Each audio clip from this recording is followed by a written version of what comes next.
Bonjour, welcome to the first online class of Chapter 3. I'd like you to begin this online class by focusing on the maps, the names of the countries, the names of the continents in French, just as we were doing in class the other day. As you look in your book, you have all of these tools. You have the book itself to read out the pronunciation for you. Sometimes hearing people pronounce words will help you not only learn the new French words, but the masculine and feminine gender of these words for countries, as well as cultures. And you also have this wonderful resource, flashcards. Flashcards are so great. I encourage you to play with these flashcards. See them here. To play also with the words in front of you, and to use another resource in Blackboard, the different links. I've given you a link to the Organisation Internationale de la Francophonie. This allows you to look at the world of French speakers through the perspective of the French language. You're no longer looking at the world from the perspective of the U.S. The U.S., surprisingly, isn't even a member, even though people in Louisiana speak French. So here you have all of these different countries, and you have links to other groups of countries, the Arab League, the Latin Union, the ACP group, the African Union, the EU, the Commonwealth. So all of these maps show you countries. They don't have the masculine or feminine, but I think you can use them as, well, guides to practice, to look at Belgique and to think, and you find Belgique on the map and you say, well, first of all, where is Belgique? It should be right here. Did they make a mistake by not putting Belgique in? Well, playing with Belgique.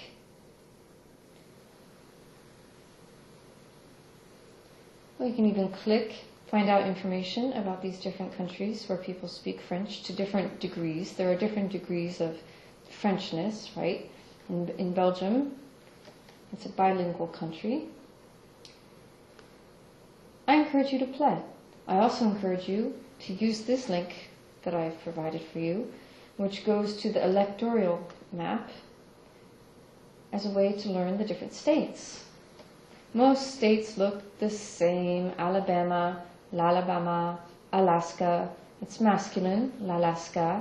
Most states are masculine, with the exception of Californie, which you notice has changed from A to E. Californie, la Californie, la Caroline du Nord, la Caroline du Sud, as well as la Louisiana, la Pennsylvanie, la Virginie, et la Virginie occidentale.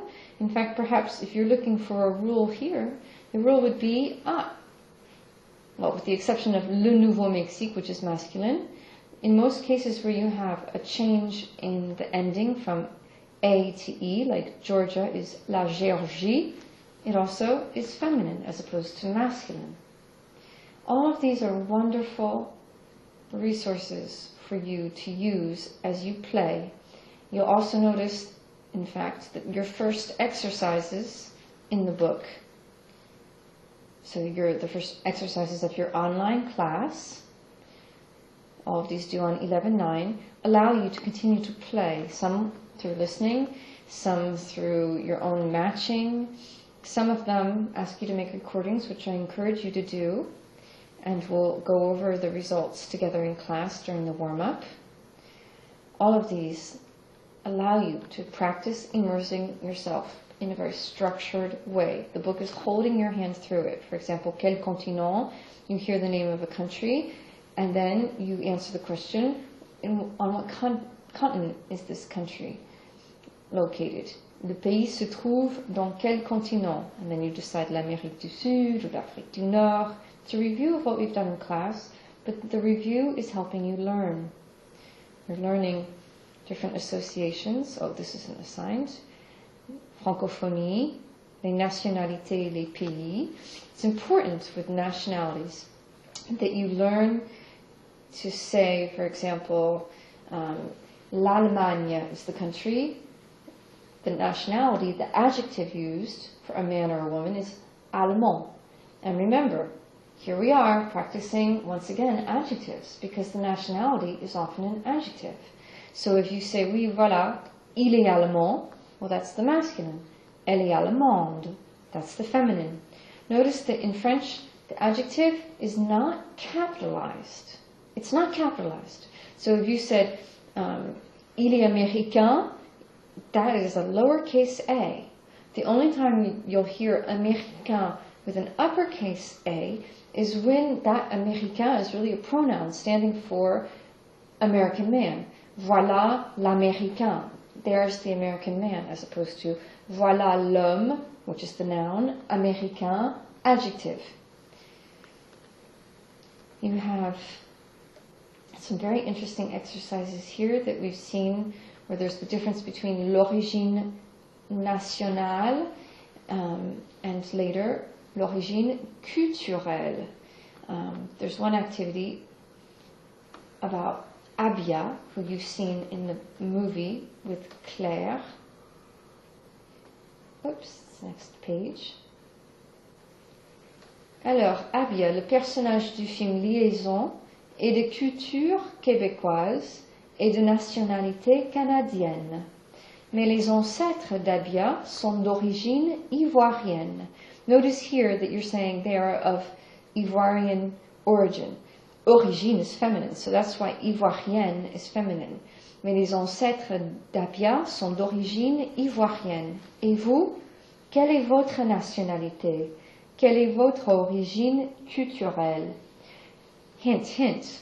We'll be using this type of activity as a warm-up, but you also may have a pop quiz testing you on the difference between the country, the nationality, what, if you see the country l'Angleterre, England, what is the nationality? You would say, il est anglais, n'est-ce pas? What is the language? Anglais. Or, for example, les États-Unis, that's, the United States. Well, the nationality is not les États-Uniennes, it's Américaine, and the English is the language, l'anglais. Voilà. So, you will be expressing yourself. Remember that I talked to you about the first little lesson, to talk about someone being, il est italien, elle est italienne. However, you would say, c'est une italienne. Il est français, or c'est un français. Elle est italienne, c'est une italienne.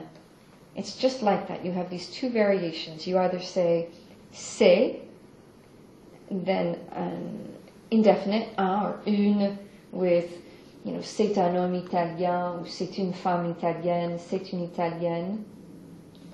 Or you just have il est, elle est, and then the adjective of nationality. Now, I did mention an exception, which you actually find right here. In writing, you will see people say, blank, Ying Chen est une écrivaine québécoise. Now, if that was just one sentence, Ying Chen est une écrivaine québécoise, it would be, more, it wouldn't be really correct to be saying that. I'm losing my train of thought. You would say Ying Chen est québécoise, Ying Chen est écrivaine, or c'est une écrivaine québécoise. But in writing like this, with the longer sentence that goes on, qui habite à Montréal, it's okay. Ying Chen est une écrivaine québécoise qui habite à Montréal. Elle est née à Shanghai, en Chine. Elle est donc d'origine chinoise. Son livre, L'Ingratitude, a obtenu le prix Paris-Québec. Ce livre est publié aux États-Unis en anglais sous le titre Ingratitude. Ying Chen écrit en français, mais elle parle aussi le chinois, le russe, l'italien et l'anglais. Voilà, donc elle est multilingue. Here, écrit, that means she writes in French. I encourage you not only to complete this activity, but to practice reading it out loud. It's full of vocabulary that you can recognize. There may be some new words and some new constructions, like elle est née, that means she was born. Elle est née à Shanghai. Donc, elle est d'origine chinoise. You also see the past tense for to receive. Elle a obtenu. She received the Paris-Quebec prize. Obtenu is really obtain, but they use it to say she received a prize. Elle a obtenu. This book is published in the United States in English under the title Ingratitude. Ying Chen writes et écrit en français, mais elle parle aussi le chinois, le russe, l'italien et l'anglais. So as I said, this first part of your online class will be spent working on playing, learning the new vocabulary, learning the countries. And then we'll go on to the next part in the next integrity, which looks at prepositions.